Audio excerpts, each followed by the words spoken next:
وهاجا ugu dambeyntiina bal hadaan eegno arrin aad iyo aad uga duwan dhamaan baarimahaasi aynu ka soo hadalay wadanka Kenya ayaa waxa uu ka mid yahay wadamada caalamka ee lagu xanto ama lagu tilmaamo wax isdhaafdhaafintu inay aad iyo aad ugu badan tahay waxaanu meel sare mar walba ka galaa dhinaca musuqmaasuqa laakiin sheekadan halkan idin ku haya musuqmaasuq maaha waa beentii oo dhar loo soo xiray nin iska dhigaya ama cancilaya ama iska yeeliyelaya codka madaxweynaha Kenya Uhuru Kenyatta ayaa waxa uu telefoon u diray nin ganacsada oo weyn oo reer Kenya ah oo shirkadiisa la yiraahdo Samir Group of Companies ninkaasi madaxweynaha iska dhigay ama madaxweynaha isku sheegayay waxa uu ka codsaday ninka odayga ganacsatada in 80 milyan oo lacagta Kenya ee shilinka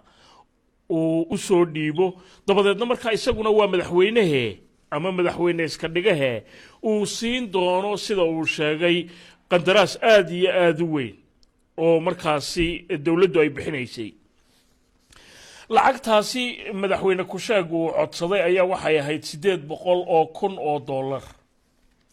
haddaba sheekadu maaha in ninkani madaxweynihii uu iska dhigay oo codkiisii uu isu yeelay oo waliba uu ku socodsiiyay laakiin sheekadu waxa weeye bal hadda sida lacagta looga soo doonay ninka odayga ee ganacsatada ee la gaadhay raglan cruisero caaqibala wata oo aad iyo aad u qurux badan oo waliba ku soo dhacay suudharka kuwoodii ugu sareeyay oo xaragada gawaadhidooda iyo labiskooda ka sakow bileysna soo kaxaystay qoryihii wata oo la sheegay waliba bileys rasmi ah inay ahaayeen ayaa ninkii ganacsatada ka soo doonay lacagtii markuu arkay ragga sidan u labisan ee sheeganaya inay madaxtooyada ka yimaadeen Kenya ee waliba uu arkay gawaariday wataan iyo bileyska qoryaha wata ee yana la socda ayuu lacagtii ku tisay waxa weeye lacagtaasi 800,000 oo dollar oo u dhiganta 80 milyan oo lacagta Kenya ninkii ganacsada ahaa wuxuu yiri wallahi way ku gashay oo mar haddaad madaxweynihiina inta uu ka soo codsaday oo waliba sida madaxweyne ku sheegu uu ninka ganacsatada u sheegay hawsha qadaraaskaasi ku saabsan ayuu baa lagu sii dhameynay lacagtaasi qadaraaska ninkaasi loogu ballan qaaday oo guriga lagaga soo riday waxa markaasi uu ahaa 65 milyan oo markaasi dollarka Mareykanka dabadeedna ninkii ganacsada ahaa ila qadaraas ma jiree ragii lacagta ku dhuftayna suuqay galeen wuxuu